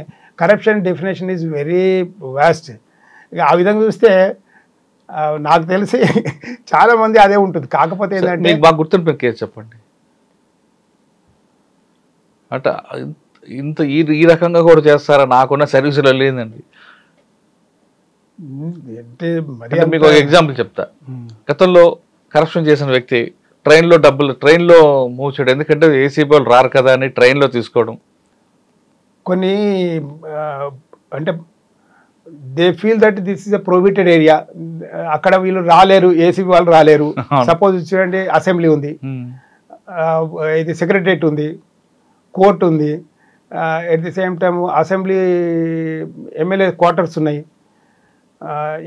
ఆ విధంగా కొన్ని ప్లేసెస్ ఉంటాయి. అక్కడ ఎంటర్ కావాలి అనే ధైర్యంతో కొందరు చేస్తూ ఉంటారు. అట్లా ఒక వ్యక్తి ఎమ్మెల్యే క్వార్టర్లో చేశాడు. ఎమ్మెల్యే క్వార్టర్లో అయితే మాకు ఇన్ఫర్మేషన్ వచ్చింది, కానీ కొద్దిగా అది చాలా సెన్సిటివ్ మ్యాటర్ కదా. ఎమ్మెల్యే క్వార్టర్లో వాచ్ పెట్టడము, పోయి ఇది చేయడము, క్వార్టర్స్ ఒక జనరల్ ప్రైవేట్ వ్యక్తులు ఉండడం పెద్ద సెన్సేషన్ అవుతుంది అది. కాబట్టి దాన్ని చూసి తర్వాత చేసే అతనికి అది హ్యాబిచుయేటెడ్ అయిపోయింది. ఎవరైనా సరే ఎక్కడ వస్తే ఇక్కడ రమ్మండి, ఇక్కడ రండి అంటే సేఫ్ ప్లేస్. ఇప్పుడు ఎన్నోసార్లు మాకు చెప్పాడు, సార్ ఇన్నే తీసుకుంటాడు అని. ఇన్నే తీసుకుంటే ఎట్లా చేయాలి, అది పెద్ద సెన్సేషన్. దాన్ని ఎనీ తర్వాత కంప్లైంట్ కోఆపరేట్ మధ్య కాన్ఫరెన్స్లు తీసుకొని చేసినాం. తర్వాత వాడు అక్కడ నుంచి ఖాళీ చేసిన తర్వాత చేసినాం. ఉన్నప్పుడు చేస్తే అనవసరమైన మళ్ళీ బోట్లో వెళ్తారు, బోట్లో డ్రైవరు, డబ్బులు తీసుకునే వ్యక్తి, ఇచ్చే వ్యక్తి ముగ్గురే ఉంటారు అనేది ఆయన ప్లాను. బోట్లోకి వెళ్ళిన తర్వాత చుట్టూ బయట అయితే ఏసీబీలు పట్టుకుంటారు, బోట్లో ముగ్గురే ఉంటారు. కొంత దూరం వెళ్ళాక డబ్బులు తీసుకుంటాడు ఆయన. No problem. ఇప్పుడు తీసుకొని అతను అక్కడనే బోట్ అనేది అక్కడనే మొత్తం లైఫ్ అంతా అక్కడ లీడ్ చేయడు కదా. ఇప్పుడు దీంట్లో ఏముంది అంటే ఇప్పుడు టెక్నాలజీ బాగా అడ్వాన్స్ అయింది. ఇప్పుడు మేము ఆడియో వీడియో రికార్డింగ్ చేస్తాం ప్రతి దాంట్లో. ఇప్పుడు కాదు, ఒక నెల రోజుల తర్వాతైనా సరే ఇప్పుడు తీసుకొని వెళ్ళిపోతాడు. అది ఆడియో వీడియో రికార్డింగ్ అవుతుంది ఆల్రెడీ. మేము ఇప్పుడు ఇంతకుముందుకు ఎట్లుండేది అంటే audio video recording technology develop అయ్యాం, కానీ తీసుకున్న తర్వాత మధ్యలో ఎక్కడ దిగిపోతాడు ఆయన. ఏసీబీలు ఉండరు ఆ ప్లేస్ లో, నో ప్రాబ్లం. కానీ తర్వాత మనం ప్రూవ్ చేసినప్పుడు ఫింగర్ ప్రింట్స్ ఫింగర్ ప్రింట్స్ అవసరం లేదా. ఇప్పుడు దీనికి ఎట్లుంటుందంటే, ఇప్పుడు పీసీ యాక్ట్ లో ఒకటే లేదు సెక్షన్. ఇప్పుడు దాంట్లో ఏంటంటే డిమాండ్, యాక్సెప్టెన్స్ కొన్ని విషయాలు ఉంటుంది. అదే యాక్సెప్టెన్స్ అనేది మనం ప్రూవ్ అవుతుంది కదా తర్వాత. అది అప్పుడు రెడ్ హ్యాండెడ్గా దొరకకపోవచ్చు, తర్వాత దొరికినప్పుడు రికవరీ. కొంతమంది డబ్బులు తీసుకొని వెంటనే పారిపోతుంటారండి దొరకకుండా. అప్పుడు ఆ స్పాట్ లో ఉన్నప్పుడు పారిపోతుంటే ఎక్కువ మటుకు దొరుకుతారు అనుకోండి, 99% దొరుకుతారు. ఇన్ కేసు ఎస్కేప్ అయినా సరే no problem, already accepted evidence ఉంటుంది కదా. తర్వాత అయినా మనం ఆల్రెడీ ఎఫ్ఐఆర్ అవుతుంది, ఎఫ్ఐఆర్ అయ్యే చేస్తాం ఇవన్నీ చేసిన తర్వాత ఇవన్నీ రికార్డెడ్ ఎవిడెన్స్ ఉంటుంది. తర్వాత ఆల్సో వీ కెన్ అరెస్ట్. కొంతమంది పైనుంచి పడేస్తారు ఏసీబీలను చూసి, కొంతమంది నవిలి మింగేస్తుంటారు. చేస్తారు, అవన్నీ చేస్తే మనం టెక్నికల్ గా ఏ విధంగా చేయాలనో అదే. కొందరు మీరు అన్నట్టు ఇప్పుడు మనకు కావాల్సిందంటే దిస్ ఈజ్ ఓన్లీ ఇది ఫినాప్థలిన్ టెస్ట్ అనేది only that is corroborative evidence, not conclusive evidence. కొందరు తీసుకోవచ్చు, కొందరు కలర్ అంటొచ్చు, కొందరు అంటకుండా కూడా మీరు అన్నట్టు ఎంబడే పోయి వాచ్ చేసుకోవచ్చు. చేసుకున్నంత మాత్రంలో అదేదో అదని కాదు కదా. మనకు కావాల్సింది ఏంటంటే అక్కడ అఫీషియల్ మీడియేటర్స్ ఉంటారు, నెంబర్ ఆఫ్ మన టెక్నికల్ ఎవిడెన్సెస్ ఉంటాయి. కొందరు తీసుకుంది కూడా ఇండైరెక్ట్ వేరే వాళ్ళతో తీసుకుంటారు, త్రూ సమ్ ఏజెంట్ ద్వారా తీసుకుంటారు. సపోజ్ ఆర్టీఏలు ఉన్నారు, ఆర్టీఏలు ఏంది వాళ్ళు ఎప్పుడు ముట్టుకోరు, ఏజెంట్ ద్వారా తీసుకొని పెట్టిస్తారు.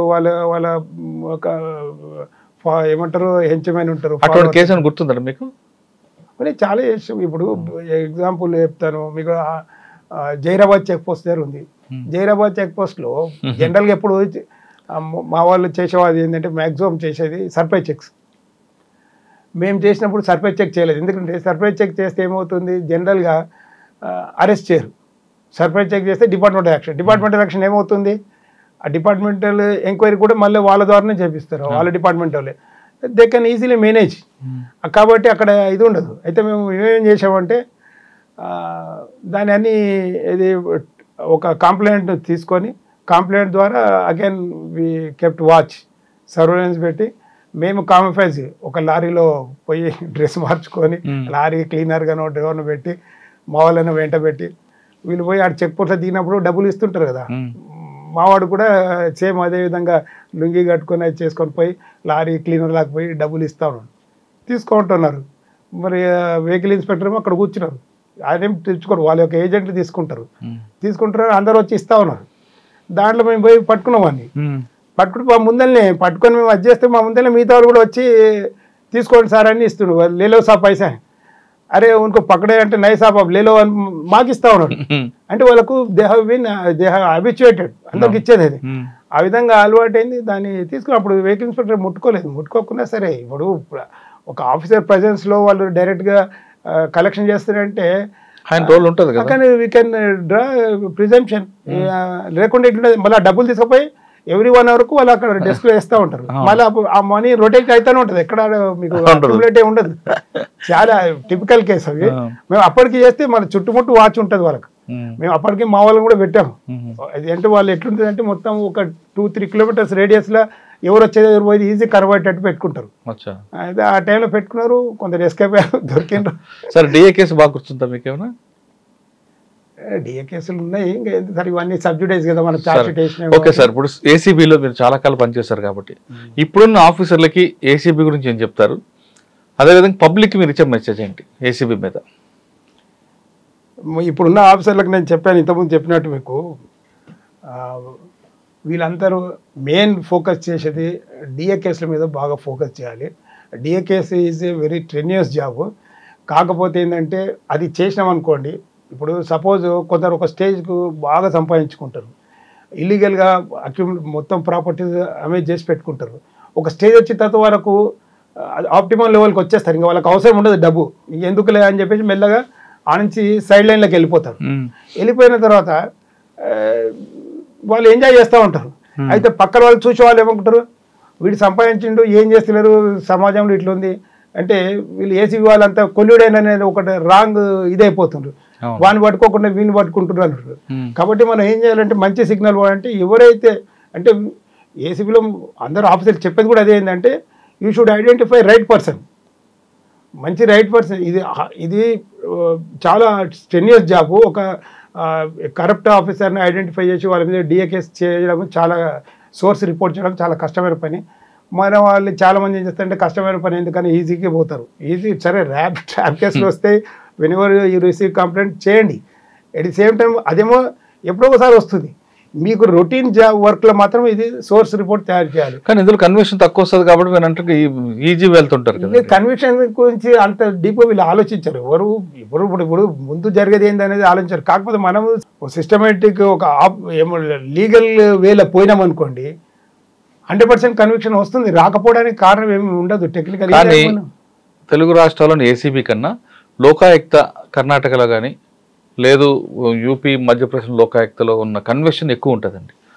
అక్కడ లోకాయుక్త అంటే అక్కడ ఏముందంటే ACB works under Lokayukta, ACB vigilance works under Lokayukta. ఇక్కడ ఏముందంటే ACB separate, Lokayukta separate, vigilance separate. కానీ అక్కడ కన్విక్షన్ వస్తుంది డిఏ కేసులో కూడా. అక్కడ కన్విక్షన్ వస్తుందంటే నా ఉద్దేశం ఏంటంటే ఒక అక్కడ ACB Lokayukta is headed by ఓ judicial officer.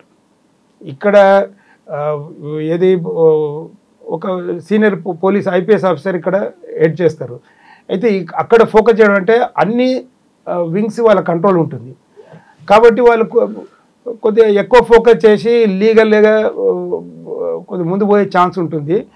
At the same time selected ఇంకోటి మనము ఏసీబీలో ఒకప్పుడు ఎట్లుండేదంటే ఏసీబీలో తీసుకునే ఆఫీసర్లను ఎంతో స్క్రూటినీ చేసి తీసుకునేవాళ్ళు, అంటే ఫిట్ పర్సన్స్ తీసుకొని పెట్టేవాళ్ళు. ఇప్పుడు నాకు తెలిసి ఇప్పుడు అంత ఆ విధమైన స్క్రూటినీ లేదు.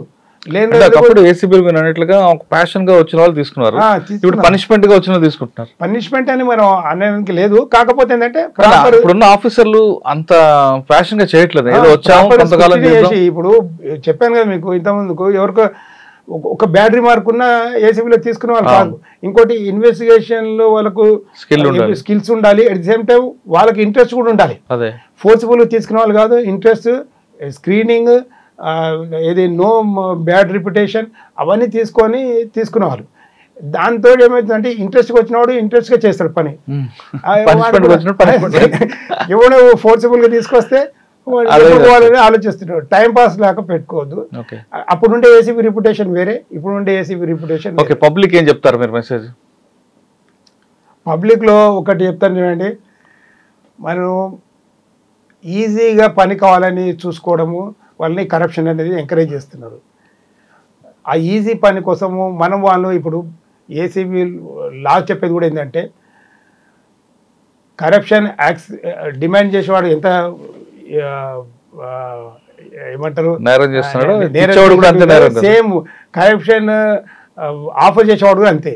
అంటే కరప్షన్ లంచం ఇవ్వడము నేరమే, తీసుకోవడము నేరమే. కాబట్టి మనం ఆఫర్ చేయడం కూడా పెద్ద నేరం. అది మనం ఏం చేస్తుంటే చాలా మంది నా పని అయిపోతే చాలు, నా పని అయిపోతే అయిపోయి ఎందుకు వచ్చింది గొడవ అని మనం పబ్లిక్ ఎంకరేజ్ చేస్తున్నారు. కాబట్టి సరే కొన్ని విషయాల్లో కష్టం ఉంటుంది.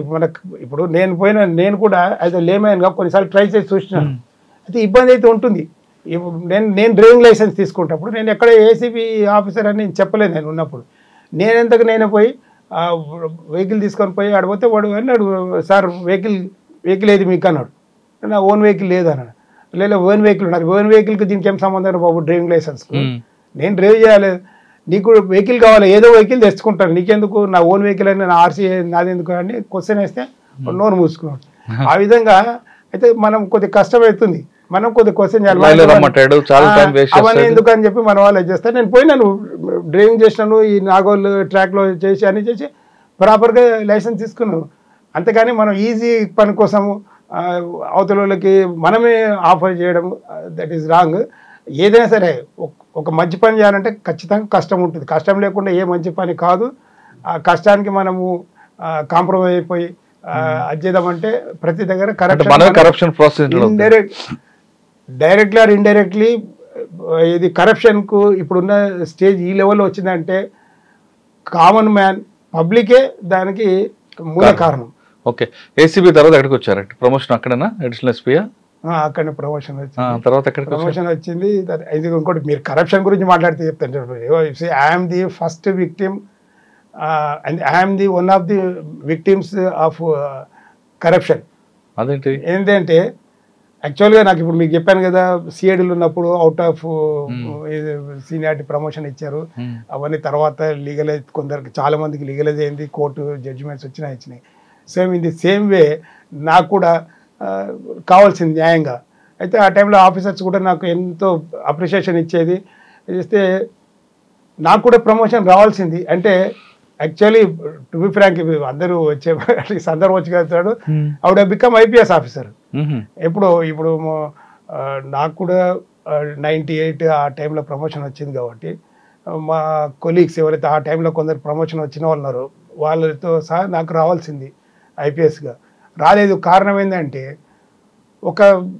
ఒకసారి నా ఫైల్ మూవ్ అయింది సెక్రటరీలో, అందరూ వేస్తున్నారు. చిన్న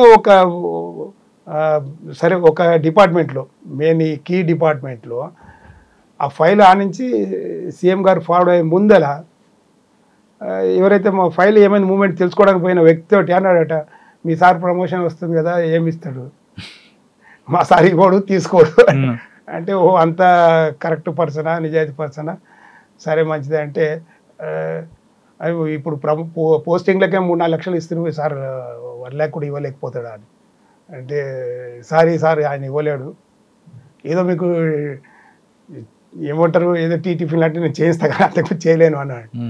అంటే ఓకే నిజాయితీ పాడు కదా ఉండని అని చెప్పేసి అనవసరమైన queries, how many such cases are pending, is there any court case pending, అట్లా చిన్న కొర్రులు వేసి పెట్టాడు. ఆ విషయం నాకు తెలిసిన తర్వాత సరే అని మా సీనియర్ ఆఫీసర్కి చెప్తే వాళ్ళు ఫాలోఅప్ చేసే లోపల అది ఎలక్షన్ వచ్చేసింది.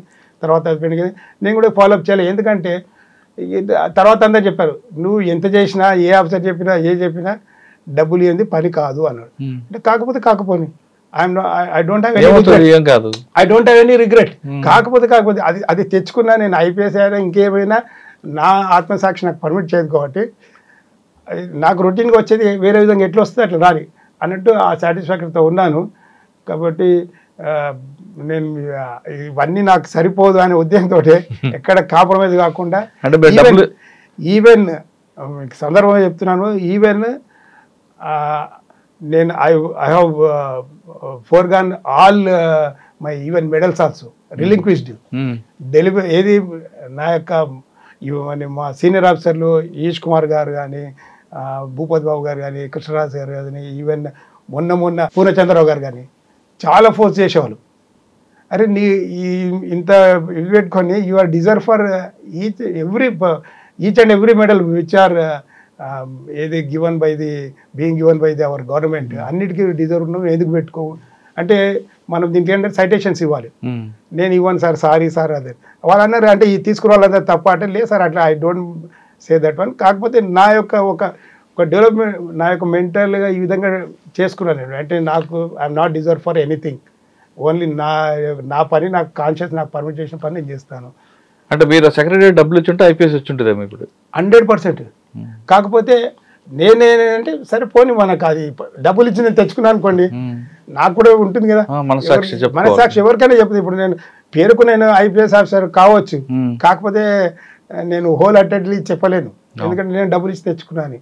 అది రొటీన్గా రావాల్సింది, రాకుండా కొర్రీలు పెట్టారు. కొర్రీలు పెడితే పెట్టుకుని సరే అది ఇప్పుడు కొన్ని లీగల్ కొన్ని కొర్రీలు పెడితే దాన్ని ఎవరేం చేస్తారు, అది తెంచిన తర్వాత లేటెస్ట్ స్టేజ్ ఏదో ఒకటి అవుతుంది.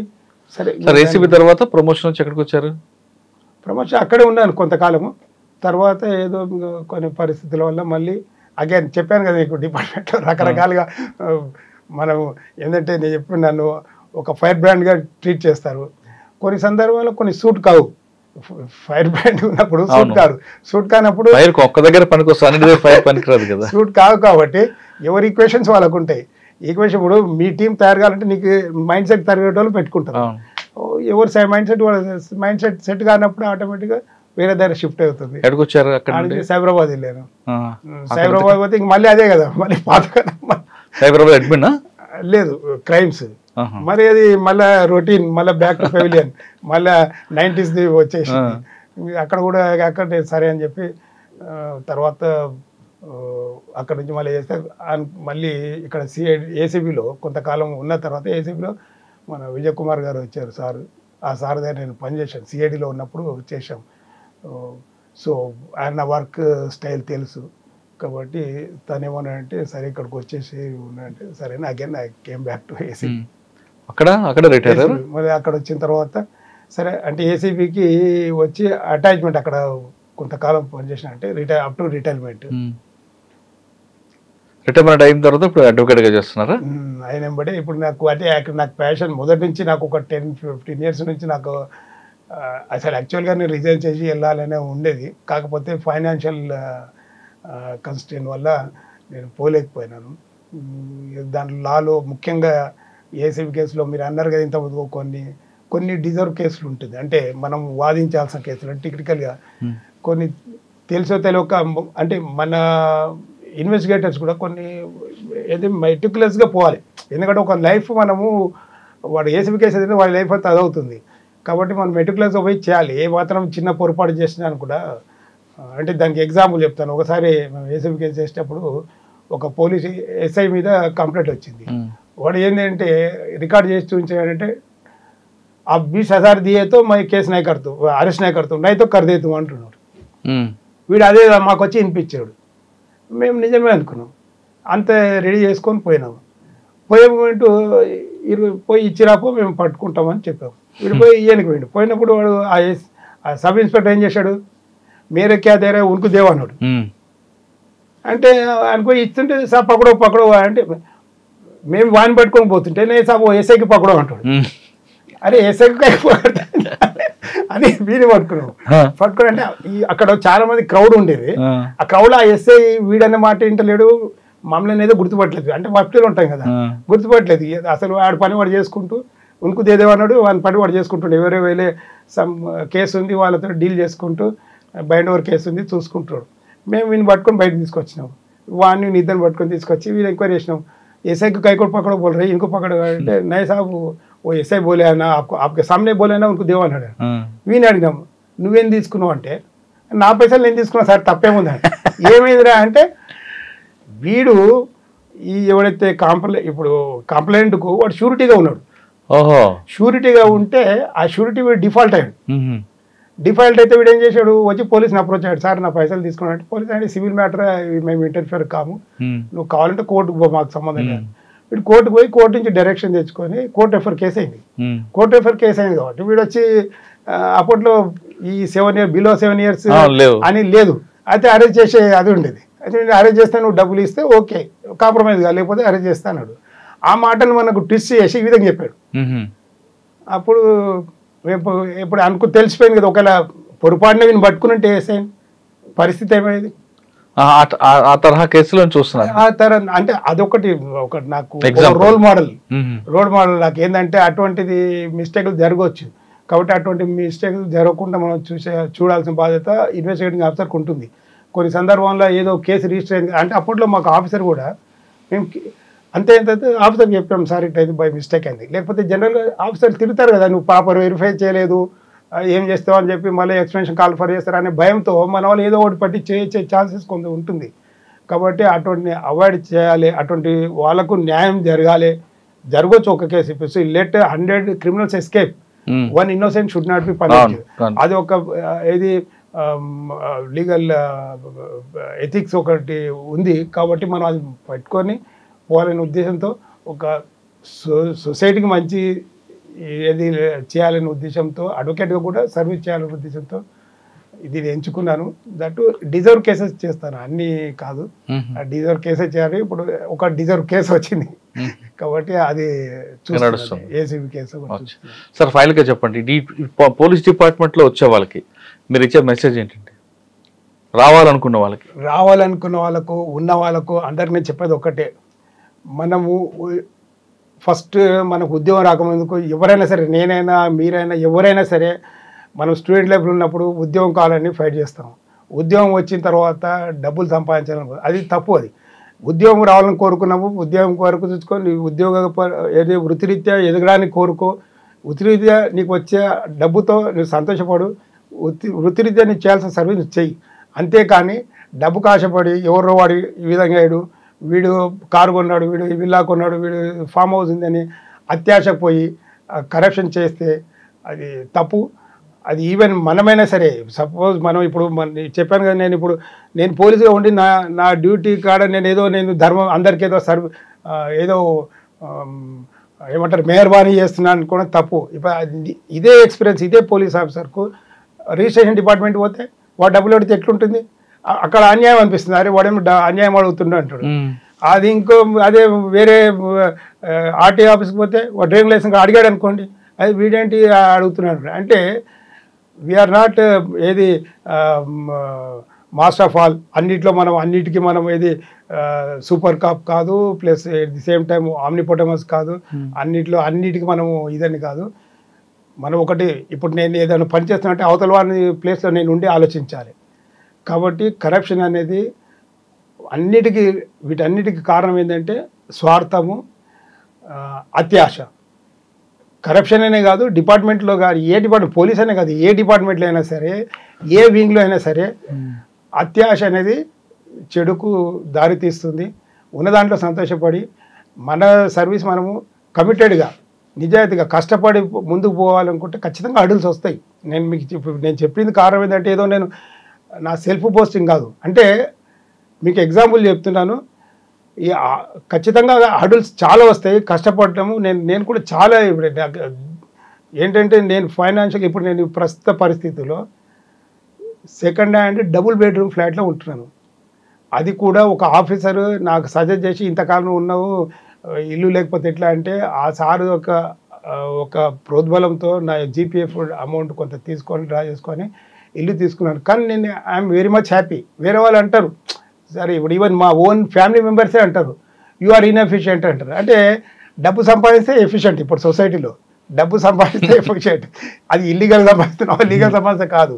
కాబట్టి ఈవెన్ తో నేను ఐ డోంట్ మైండ్ ఎవరు ఇన్ఎఫిషియెంట్ అనని ఏమన్నానని, యు ఆర్ నాట్ డిజర్వ్ అనని ఏమని అనుకోని, నా సాటిస్ఫాక్షన్ నాకు తెలుసు.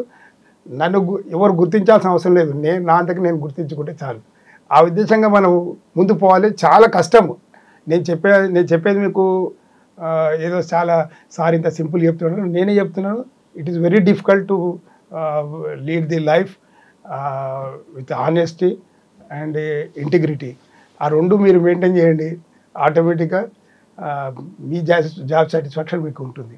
ఓకే, పోలీస్ డిపార్ట్మెంట్కి వచ్చిన వాళ్ళు హానెస్ట్గా ఇంటిగ్రిటీగా ఉంటే ఖచ్చితంగా మీ లైఫ్ ఎక్కడ వెనక్కి తిరిగి చూడకుండా ముందుకు వెళ్తుంది అంటున్నారు శ్రీనివాస్ గారు. కానీ డబ్బు కోసం వస్తే మాత్రం ఈ డిపార్ట్మెంట్ సూట్ కాదు. ఈ డిపార్ట్మెంట్లో డబ్బు కోసం వస్తే చెడు దెబ్బలు కాదు, చాలా రకరకాలుగా ఇబ్బందులు ఎదుర్కొనే అవకాశం ఉంటుందంటూ శ్రీనివాస్ గారు చెప్తున్నారు. ఆయన చెప్తున్నట్లుగా ఆశ అని ఉండాలి, కానీ మరీ ఎక్కువ అత్యాశ ఉండకూడదు. ఖచ్చితంగా రండి, ప్రజలకు సేవ చేయాలనుకున్న వాళ్ళు వచ్చిన తర్వాత ఈ డిపార్ట్మెంట్లో సేవ చేయండి. మీ దగ్గరకు వచ్చిన వ్యక్తుల్ని మీ కుటుంబ సభ్యులుగా భావించి చేస్తే ఖచ్చితంగా వాళ్ళ నుంచి వచ్చిన అభినందనలు మీకు చాలు అంటూ చెప్తున్నారు. డాక్టర్ శ్రీనివాస్ గారితో ఈ వారం ఇంటర్వ్యూ. కానీ పార్ట్ 2లో ఆయన ఇప్పుడు ప్రస్తుతం చేస్తున్న అడ్వకేట్ రోల్ ఉంది. పార్ట్ 2లో అడ్వకేట్ రోల్ కూడా మనం త్వరలో ఆయనతో కలుస్తాం. ఇది ఈ వారం శ్రీనివాస్ గారితో ఎక్స్క్లూజివ్ ఇంటర్వ్యూ. వచ్చే వారం మరో గెస్ట్తో మళ్ళీ కలుద్దాం. అంతవరకు నమస్తే. Thank you sir. Thank you very much. ధన్యవాదాలు. మీకు తిరిగి మళ్ళీ చెప్తున్నాను ఏంటంటే మీరు ఇటువంటివి రీల్స్ కానీ షూటింగ్స్ కానీ మంచి సొసైటీకి మంచి సేవ చేస్తున్నారు. ఇండైరెక్ట్గా ఇప్పుడు సోషల్ మీడియానే మెయిన్ పబ్లిక్లో మెయిన్ ఫోకస్ అవుతుంది. చాలా ఎఫెక్ట్ అవుతుంది ఇది మంచిగా అయినా చెడుగా అయినా social media is playing very key role. మీరు ఈ దీంట్లో ఉండి మంచి సబ్జెక్ట్ను ఎంచుకొని సొసైటీకి మంచి సిగ్నల్స్ పంపుతున్నందుకు మీకు చాలా చాలా ధన్యవాదాలు. మీరు ఇంకా మంచి సబ్జెక్ట్ ఎన్నుకొని సొసైటీకి ఇంకా సేవ చేయాలని కోరుకుంటున్నాను. Thank you very much. iDreams, this police diaries is something very, very valuable towards that. I must really appreciate Murali, your insights. iDreams founder and CEO Chinna Vasudev Reddy gartoni Muralidhar crime stories చాలా famous అయిపోయినావు.